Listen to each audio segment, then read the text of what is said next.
Kami bahas peran Riki dan Kuat Ma'ruf dalam pembunuhan berencana Yosua Huta Barat dari perkembangan sidang hari ini bersama Guru Besar Kriminologi Universitas Indonesia Adrianus Meliala dan pengacara keluarga Yosua Huta Barat Martin Simanjuntak. Yang masih bergabung saat ini adalah Bang Martin Simanjuntak. Bang Martin, apa kabar Bang?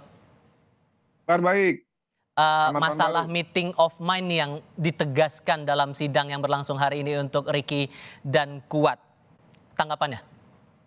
Ya, saya pikir sudah jelas ya, sudah diuraikan dalam surat dakwaan jaksa penuntut umum, sudah dipaparkan juga melalui pembuktian ya, melalui saksi-saksi yang menyampaikan keterangan saksi di depan persidangan, bahwa ya Riki sama Kuat itu bukan pelaku pasif ataupun bukan hanya tidak menganjurkan untuk tidak diperbuat delik tersebut ataupun tidak memberitahu kepada Joshua.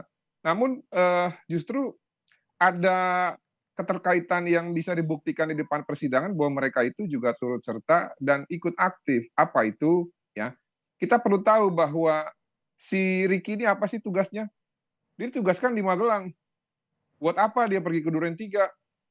Ya, dan pasca dia diberitahukan untuk diminta bantuan untuk menembak Joshua apabila Joshua melawan, dia justru ngikut ke Duren 3 bersama-sama Putri Chandrawati. Kalaupun dia tidak ataupun sungkan untuk menganjurkan kepada Verdi Sambo untuk tidak melakukan hal tersebut, ataupun dia tidak tega menghabisi nyawa kawannya, dia bisa kabur kok. Ini dia nggak kabur, dia pergi ke Duren 3, berarti ada puzzle yang belum lengkap, ya, ataupun nanti mungkin dalam surat tuntutan akan diuraikan lagi terhadap temuan-temuan yang bisa disimpulkan gitu loh, mengenai seluruh rangkaian peristiwa yang dilakukan oleh Riki. Lalu Kuat itu ikut loh, naik satu lift bareng sama Putri Chandrawati, ya, pada saat di Jalan Saguling. Lalu Kuat juga membawa pisau. Lalu Kuat juga yang menganjurkan kepada Putri Chandrawati ya untuk menelpon suaminya, ya, yang dengan mengatakan bahwa jangan sampai ada duri dalam daging dalam keluarga. Nah, sebenarnya kalau kita lihat rangkaian surat dakwaan jaksa penuntut umum itu kan sudah diuraikan dari peristiwa Magelang, ya. Dan manakala ketika dia mengatakan ada duri dalam daging, pada saat eksekusi pun si Kuat ada di TKP. Jadi tidak bisa dilihat bahwa mereka ini hanya pasif saja, enggak, mereka aktif. Tapi kan pembelaannya tidak ada bentuk pernyataan ataupun kesepakatan yang konkret begitu untuk melakukan upaya pembunuhan itu. Gimana tuh Bang? Jadi kalau meeting of mind, ranah pemikiran itu sifatnya abstrak, Mas. Makanya saya bilang ada satu saksi yang memang harus dihadirkan, yaitu provider Meta.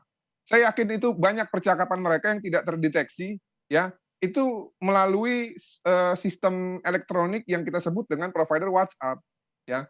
Nah, cuman bukan berarti bukti yang disajikan oleh jaksa saat ini itu tidak cukup. Menurut saya sudah lebih dari cukup untuk menarik mereka sesuai dengan apa yang disampaikan dalam pasal 55 ayat 1. Dan kalau masalah ahli, kemarin ahli dari pidana maupun kriminolog dari jaksa pun mengatakan mereka bisa ditarik bersama-sama. Nggak Oke, masalah, nanti tinggal hakim saja yang menimbang ahli Oke. mana yang akan digunakan sebagai pertimbangan. Nah, Demikian, terima sekarang kasih. sudah bergabung bersama kami nih Pak Adrianus Meliala. Pak Adrian, apa kabar Pak? Kabar baik, terima kasih. Ini masalah keikutsertaan yang ditekankan, keikutsertaan dan meeting of mind. Disebutkan bahwa keikutsertaan ini ada kesepakatan dua pihak untuk melakukan tindak pidana. Anda melihat ada bentuk kesepakatankah antara Sambo, Kuat, dan Riki untuk pembunuhan Yosua ini? Tentu kesepakatan secara verbal, apalagi kontraktual tentu tidak ya. Tetapi nampaknya memang begini, saya memang melihat bahwa ada hal-hal yang tidak terungkap, tidak jadi bukti di persidangan. Apa tuh? Namun itu justru yang menjadi titik kuncinya, yakni percakapan-percakapan yang apakah itu misalnya melalui pesan WA atau melalui percakapan langsung melalui VoIP misalnya, yang kemudian justru menjadi alasan mengapa tadi dikatakan oleh Pak Martin, mengapa Riki datang ke Jakarta, mengapa Riki mengatakan bahwa ingin menabrakkan mobil kepada Yosua, ya, dan seterusnya. Itu menurut saya di luar pattern.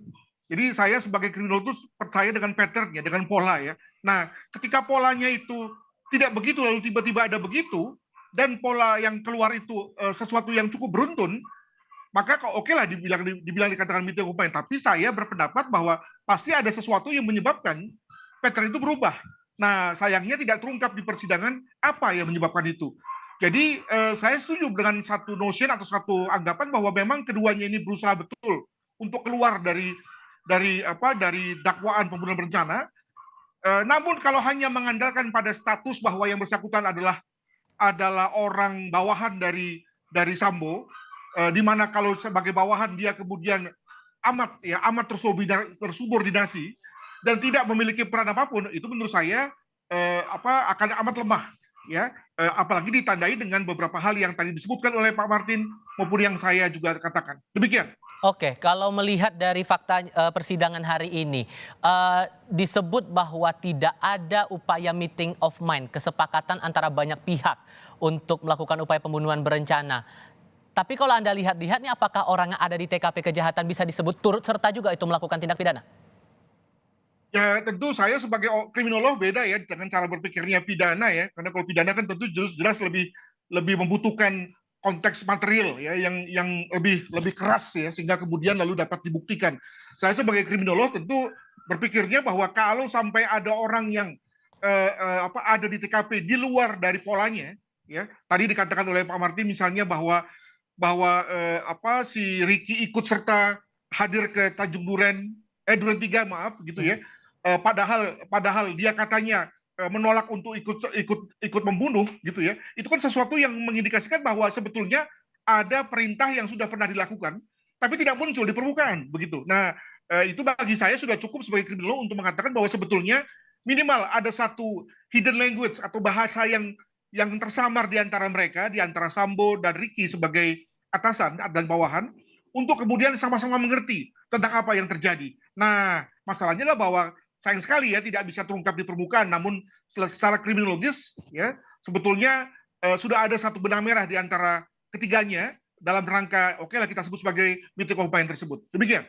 Oke, kalau Bang Martin melihatnya gimana tuh? Ya, jadi gini loh, dari penggunaan istilah saja ya, ini mohon maaf, nyuwun sewu, bukan saya mengkritik ahli, karena setiap ahli saya pikir mempunyai keahlian khusus masing-masing sesuai dengan pasal 1 angka 28 KUHP. Tapi menggunakan istilahnya saja, meeting of mind ini kan sebenarnya hampir-hampir mirip seperti deception ya, ataupun mencoba untuk mengaburkan nalar publik gitu loh. Kenapa? Kenapa sih mesti pakai kata-kata yang halus? Dan kenapa harus ada kata harus ditemukan gitu loh. Nah, ini maksud saya, ini bahasa yang terlalu tinggi, tinggal aja bilang bahwa memang apakah ada kesepakatan bersama gitu ya yang tertulis. Nah, kalau itu yang dicari, saya pikir nggak usah penegak hukum yang menghukum, hukum adat aja yang hukum kalau mau sesimpel itu. Ini kejahatan bukan kejahatan pidana umum biasa, walaupun memang peristiwa-peristiwa yang sering terjadi biasa. Cuman orang yang ada di sini siapa sih? Ya, satu Indonesia kita ditipu di awal. Nah, kita mau menggunakan metode yang sama seperti kita nangkap maling ayam atau nangkap pencuri TV gitu, ketangkap tangan, nggak bisa. Nah, makanya memang alat bukti ahli ini ataupun ahli ini kan ini variatif ya. Ada yang meringankan terdakwa ataupun menguntungkan terdakwa, ada juga yang memberatkan terdakwa. Kalau saya dalam hal ini lebih setuju kita gunakan yang disampaikan oleh ataupun yang dihadirkan oleh jaksa penuntut umum. Sudah jelas intinya. Dan kita pun sebagai orang awam sudah bisa melihat itu. Nah, tadi saya setuju apa yang disampaikan Pak Adrianus. Memang kalau pendekatan hukum pidana itu kan unsur-unsur pasal, ya. Namun bukan berarti itu serta-merta harus diabsorb. Kemarin ada ahli pidana juga yang mengatakan bahwa 4 orang ini, termasuk Icat ya 5 orang, itu sudah memasuki unsur berencana ataupun pembuktian dari dari pembunuhan berencana tersebut. Ya sudah, nanti tinggal hakim saja mau pilih yang mana gitu loh. Dan didukung oleh ahli kriminolog yang menurut saya tidak perlu diragukan lah, Profesor Dr. Muhammad Mustafa, bahwa ini 340 barang ini bukan 338 dan semua masing-masing itu masuk requirement dalam konstruksi surat dakwaan yang disampaikan oleh jaksa penuntut umum. Demikian, terima kasih. Oke, ahli pidana dibawa oleh Kuat Ma'ruf. Kita juga lihat tadi dalam persidangan hari ini juga ada ahli psikologi forensik yang dibawa oleh pihak Ricky Rizal. Anda menyoroti apa dari pernyataan dari ahli forensik ini? Saya tuh kalau nggak salah ya, sekilas saya baca di media bahwa Ricky itu dalam keadaan tertekan ya kalau nggak salah ya, dalam keadaan tertekan sehingga tidak bisa menentukan sikap yang semacam tegas lah gitu ya. Nah, sah-sah saja kalau menurut saya. Nanti tinggal apakah dia akan dijadikan pertimbangan oleh hakim atau tidak. Namun ada beberapa hal yang memberatkan Ricky, seperti yang saya sampaikan tadi di awal. Dia itu tugasnya di Magelang. Ngapain dia ke Duren 3, ya kan? Terus yang kedua, ada perintah ya untuk menabrakkan mobil tadi ke sisi kiri, mobil Lexus. Lalu yang ketiga, dia mengetahui ada upaya pembunuhan terhadap Joshua, tapi menganjurkan untuk tidak melakukan ataupun memberitahukan kepada yang bersangkutan untuk lari, itu tidak dilakukan. Nah, sebenarnya ada satu lagi, dianya aja yang kabur. Ini dia kan nggak kabur, justru ngikut ke Duren 3. Berarti dia menghendaki ataupun disebut dengan offset ataupun Welen en Weten itu kalau dalam bahasa Belandanya, ya. Dia menghendaki juga Joshua ini meninggal atas dasar apa? Atas dasar anjuran ataupun perintah dari si terdakwa yang kita sebut dengan dua orang ini, yaitu Putri Chandrawati dan Ferdi Sambo. Nah, kalau Kuat di mana? Kuat bawa pisau, dan berdasarkan rekonstruksi dan juga pemaparan ataupun kesaksian Eliezer, si Kuat ketika menarik Joshua, dihempaskan juga ke bawah. Gila nggak? Seorang polisi dihempaskan ke bawah sama sipil. Ini kan kurang ajar. Jadi dari situ kita udah tahu bahwa dalam keadaan tersebut, ya, si Kuat ini juga menghendaki, kalau tadi dibilang meeting of mind itu. Nah, cuman kan apakah memang semuanya tertulis, ya? Apakah memang semua harus terekam? Nah, itu menurut saya nggak fair juga kalau seperti itu. Pak Adrian, gimana tuh Pak? Di mute. Memang di mute, benar, Pak. ya, memang benar bahwa Ricky menampilkan hal seperti itu, ya. Tetapi jangan lupa bahwa degree, ya, derajat dari stresnya itu misalnya jauh di bawah Eliezer, ya, sebagai pihak yang terlibat langsung, ya. Itu yang pertama. Yang kedua juga jangan lupa bahwa Ricky itu orang yang pada laporan tersebut juga dianggap sebagai atau diketahui sebagai memiliki kecerdasan rata-rata malah di atas rata-rata malah, ya. Hal mana kecerdasan tersebut itu dapat menetralisir ketegangannya.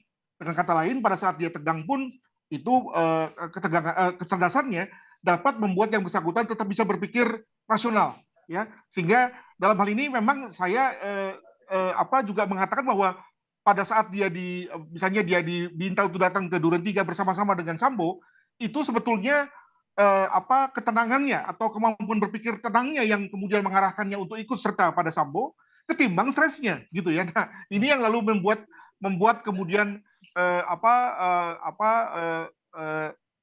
konteks kebersalahannya itu kemudian ada daripada konteks ketidakbersalahannya, begitu. Oke, kalau melihat juga pernyataan dari ahli atau penilaian ahli waktu melakukan semacam uji psikologi kepada Ricky, ini disebutkan bahwa Ricky ini menyita senjata Joshua alasannya untuk menghindari risiko lebih berat, lebih lanjutnya. Ini menyesuaikan lagi dengan profil Ricky yang coba mengurangi potensi agresivitas lah dibilang begitu. Ini gimana tuh menurut Anda, bisa betul-betul meringankan posisi Ricky bahwa ya dia berusaha untuk menghindari konflik? Ini pertanyaan buat siapa nih? Buat Pak Adrianus. Oh, buat Pak Adrian. Bagi saya itu memperlihatkan bahwa yang bersangkutan memiliki rasionalitas cukup, ya. Dan lebih daripada itu, kelihatannya itu bukan sesuatu yang di bawah perintah, artinya itu adalah sesuatu yang bersifat inisiatif dari yang bersangkutan.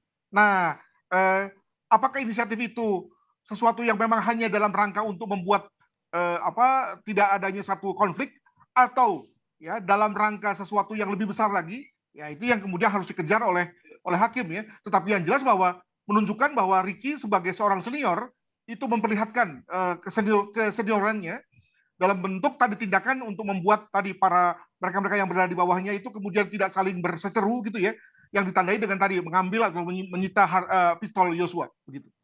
Oke, kalau begitu Bang Martin, Anda melihat dari sepanjang proses sidang sampai dengan hari ini, konklusinya udah dapat atau belum? Sudah. Cuman kan memang kita harus memberikan hak, ya, hak terdakwa dalam hal sistem peradilan pidana ini, bahwa mereka selain dituduh ataupun didakwa, mereka juga punya hak untuk meringankan ataupun menguntungkan ataupun melakukan upaya hukum, gitu ya. Karena nanti kan ada tuntutan, ada juga pledoi. Ini harus kita hargai. Nah, saya tambahkan sedikit, ya, ini banyak kesimpang siuran yang mengatakan Ferdi Sambo akan bebas di tanggal 7 Januari atau 9 Februari. Enggak, itu salah teman-teman. Kalau seseorang diancam pidana 9 tahun ke atas, itu berlaku pasal 29 ayat 1, 2, dan 3. Ya. itu bisa lagi diperpanjang 30 hari plus 30 hari. Nah, dalam waktu yang sampai dengan bulan Maret ini, biarkanlah rangkaian seluruh peristiwa hukum acara ini dijalani dengan seprofesional mungkin. Atau Baik, istilah katanya fair trial, supaya apa? Supaya hasil dari persidangan ini nanti berkualitas gitu ya, baik untuk korban, baik untuk terdakwa maupun untuk masyarakat Indonesia yang sudah dikecewakan sebenarnya oleh penjahat yang baik. justru pelakunya adalah bekas anggota polisi. Kita dukung intinya. Dan walaupun kita mengamati, tapi saya yakin bahwa apa yang sudah dibuktikan oleh jaksa penuntut umum ya dalam hal ini nanti akan bisa menuntut sesuai dengan pasal Baik. 340 yaitu pembunuhan berencana. Demikian, terima kasih. Baik, Bang Martin, Pak Adrianus, terima kasih banyak sudah berbagi perspektif bersama kami di Kompas TV hari ini. Sehat selalu untuk Anda berdua.